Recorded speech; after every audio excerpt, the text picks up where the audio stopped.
আমি আমার এই প্রায় 55 বছরে যতটুকু শিখেছি তার খোলাসা কথা হলো, আল্লাহর কাছে যত অন্যায় করেন, মদ খেয়েছেন, শুয়োরের গোশত খেয়েছেন, অন্যায় করেছেন, যাই করেছেন, মাপের আশা আছে। আল্লাহ মাপ চাইলে মাপ করবে, না চাইলেও করতে পারে। কথা বুঝতে পেরেছেন? আর একটা গুনাহ আল্লাহ মাপ না চাইলে মাপ করবে না, তওবা পুরো করলে সেটা হলো শিরকের গুনাহ। আর একটা গুনাহ আল্লাহ মাপ চাইলেও পুরো মাপ করবে না, সেটা হলো বান্দার হক, মানুষের ক্ষতি করেছেন। কথা বুঝতে পেরেছেন? এই জন্য ভাইরা, আপনার দ্বারা যেন কোনো মানুষের ক্ষতি না হয়। আমরা এখানে যারা আছি সবাই কিন্তু দুর্বল পার্টি, মানুষ খুন করা, মেরে ফেলা, জমি কেড়ে নেওয়ার ক্ষমতা আমাদের নেই, ঠিক না?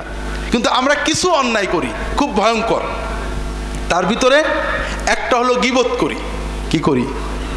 গীবত সত্য কথা না মিথ্যা কথা? আমি মাঝে মাঝে প্রশ্ন করি ঠকানোর জন্য, এটাও কিন্তু সেই জন্য। গীবত আসলে শতভাগ সত্য কথা। মিথ্যা হলে সেটা গীবত থাকে না, সেটার নাম হলো অপবাদ। মিথ্যা হলো অপবাদ। আল্লাহ রসুল সাল্লাল্লাহু আলাইহি ওয়াসাল্লাম বলছেন, আতাদরুন আমাল গীবা?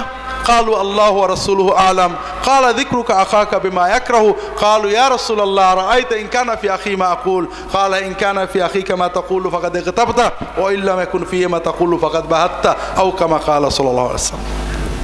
রাসূলুল্লাহ সাল্লাল্লাহু আলাইহি ওয়াসাল্লাম সাহাবীদের বলছেন, তোমরা জানো গীবত কি? তারা বললেন, আল্লাহ এবং তার রাসূল ভালো জানেন। রাসূলুল্লাহ সাল্লাল্লাহু আলাইহি ওয়াসাল্লাম বললেন, তোমার ভাই সম্পর্কে তার গায়বাতে, গীবতে, তার অনুপস্থিত অবস্থায় এমন কথা বলবে যেটা শুনলে তার মন খারাপ হবে। সাহাবীরা প্রশ্ন করলেন যে ইয়া রাসূলুল্লাহ, এইরকম জিনিস যদি তার সত্যিই থাকে? রাসূলুল্লাহ সাল্লাল্লাহু আলাইহি ওয়াসাল্লাম বললেন, যদি সত্যই এরকম জিনিস থাকে তাহলে সেটা গীবত, আর যদি মিথ্যা বলো সেটা অপবাদ। তাহলে গীবত হওয়ার জন্য দুটো জিনিস শর্ত, একটা হলো সত্য হতে হবে, আর একটা এমন কথা যেটা তার পিছনে বললে সে শুনলে তার খারাপ লাগবে, কষ্ট পাবে। কথা বুঝতে পেরেছে? আর অপবাদের কথা একটু পরে যাচ্ছি। আল্লাহ রসুল সাল্লাল্লাহু আলাইহি ওয়াসাল্লাম বসে আছেন, তার পাশে তার স্ত্রী আয়েশা রাদিয়াল্লাহু তাআলা আনহা বসে আছেন। এমন সময় আর এক স্ত্রী সফিয়া রাদিয়াল্লাহু তাআলা আনহা তার কাছে এসেছেন, কয়েকটা কথা বলে তিনি চলে গেছেন। আয়েশা রাদিয়াল্লাহু তাআলা আনহা বলছেন, ইয়া রাসূলুল্লাহ হাসবুকা মিন সফিয়া কাযা ওয়া কাযা। তা আয়েশা রাদিয়াল্লাহু তাআলা বলছেন যে ইয়া রাসূলুল্লাহ, আপনার স্ত্রী সফিয়া, তার তো এই ত্রুটি আছে। কথা বোঝেননি? কথা বুঝতে পেরেছেন? আয়েশা সত্য বললেন না মিথ্যা বললেন? সত্য বললেন। সফিয়া চলে যাওয়ার পরে আয়েশা একটা সফিয়ার সত্য দোষের কথা বললেন, যে আপনার স্ত্রী সফিয়ার এই দোষ আছে। আয়েশা রাদিয়াল্লাহু তাআলা আনহার এই কথা শুনে রাসূলুল্লাহ সাল্লাল্লাহু আলাইহি ওয়াসাল্লাম বললেন, ইয়া আয়েশা লাকাদ কুলতি কালিমাতান লাউ মুজিজাত বিমাইল বাহরি লামাজাজাত। আয়েশা, তুমি এমন একটা কথা বললে, একটা বাক্য বললে, এই বাক্যের ভিতরে এত দুর্গন্ধ, এত ময়লা, এত নাপাকি, এত পাপ আছে যে সমুদ্রের পানিতে এটা ঠেলে দিলে, সমুদ্রের পানির ভিতরে এই বাক্যটা ফেলে দিলে পুরো সমুদ্রের পানি নাপাক হয়ে যাবে। তো ভাইরা, এইরকম কথা আমরা কি বলি না? বলি না? বছরে দু একটা। হাজিরিন, 5 জন 2 জন মেয়ে এক জায়গায় হলে কথা বলেন, অমুকের বাড়ি দাওয়াতে গেছিলাম, এই দুল পরেছে, এই ফুল পরেছে, এই শাড়ি পরেছে, এই রান্না করেছে ইত্যাদি সমালোচনা করেন, করেন না? সওয়াব হচ্ছে না গুনাহ হচ্ছে? কত কঠিন গুনাহ যে কিয়ামতের দিন আপনার নেকিগুলো কেড়ে নিয়ে যাবে। আমরা 5 জন এক জায়গায় বসলে ইমাম সাহেব, মৌলানা সাহেব, মন্ত্রী সাহেব, অমুক সাহেব গীবত করি না? করি না? গুনাহ হচ্ছে না সওয়াব হচ্ছে? সবচেয়ে বড় মজা হলো ভাইরা, আমরা গীবত করি যাদের পছন্দ না করি, ঠিক না? যাদের মহব্বত করি সাধারণত গীবত করি না। কার গীবত করি? যেমন ফুরফুরার লোকেরা হয়তো চরমনার গীবত করে, চরমনার হুজুরেরা ফুরফুরার গীবত করে, জামাতের হুজুরেরা তবলিগের গীবত করে, তবলিগের হুজুরেরা জামাতের গীবত করে। আছে না নেই? আছে। প্রথমত এটা একটা মহাপাপ।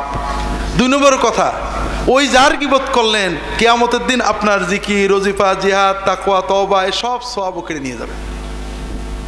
কাজেই ভাইরা, আমার অনুরোধ হলো, আপনি কি হেরার আলোয় আলোকিত হতে চান? আপনি কি সুন্নাহর আলোকে জীবন গড়তে চান? প্রফেসর ডক্টর খন্দকার আব্দুল্লাহ জাহাঙ্গীর রচিত কোরআন সুন্নাহ ভিত্তিক জীবন ঘনিষ্ঠ বইগুলো পড়ুন, সুন্দর জীবন গড়ুন। ইসলামী আকীদা, হাদিসের নামে জালিয়াতি ইহয়াউস সুনান, রাহে বেলায়েত সহ আরও অনেক বই। কোরআন সুন্নাহর সাথে থাকুন, জীবন বদলে যাবে। যোগাযোগ আর সুন্নাহ ট্রাস্ট 01715400640। যেন জবানে গীবত না যায়। কথা কি বুঝতে পেরেছেন? মদের পাপের তওবা সহজ, গীবতের পাপের তওবা সহজ না। অনেক হাদিস আছে, লম্বা বলতে পারবো না। আমরা গীবতের চেয়েও বড় পাপ হলো মিথ্যা অপবাদ দেওয়া। কথা বোঝেননি? আর এটা আমরা দিই। আল্লাহ রাসূল সাল্লাল্লাহু আলাইহি ওয়াসাল্লাম বলছেন, মান ক্বালা ফি মুমিনিন মা লাইসা ফি আসকানাল্লাহু রাদগাতাল খাবালি হাত্তা ইয়াতিয়া বিমাখরাজিম মিন। যদি কেউ কোনো মুসলমানের ব্যাপারে এমন কথা বলে যেটা সত্য নয়, কিয়ামতের দিন জাহান্নামের মানুষদের রক্ত, পেশাব, পায়খানা, পুজ যেখানে জমা হবে সেই সাগরের ভিতরে আল্লাহ তাআলা ওই ব্যক্তিকে রেখে দিয়ে বলবেন, তুমি যে অমকের ব্যাপারে কথা বলেছিলে এই কথার দলিল দিয়ে এখান থেকে বেরোবা। ভাইরা, একটু সচেতন হন। আমরা কি না বলি, বিশেষ করে যারা ইসলামী আপনারা এখানে আছেন, এক দল আর এক দলের বলি ও হলো ইহুদি খ্রিস্টানের দালাল, ও হলো আমলিগের দালাল, ও হলো কি বলে বিএনপির দালাল, ও নাকি অমকের কাছে টাকা খায়, ও সৌদি আরবের টাকা খায়, ও ইন্ডিয়ার টাকা খায়, ও অমক দলে চলে গেছে। এই সব কথা বলি না বলি না? কিয়ামতের দিন আল্লাহ তাআলা আমাদেরকে বলবেন দলিল দিতে পারবেন তো? দুনিয়ায় দেখেন, কেউ যদি বলে অমক লোক আমেরিকার দালাল, অমক লোক ইন্ডিয়া থেকে টাকা খায়, আপনি তাকে বলবেন তুমি কসম করে বলো তো আমি যেটা বলেছি সত্য, যদি অমক লোক ইন্ডিয়ার টাকা না খায় তাহলে আমার বউ 3 তালাক। এটা কেউ বলতে পারবে? তার মানে ও কিন্তু আন্দাজে বলেছে, আর এই আন্দাজ কথাটাই হারাম।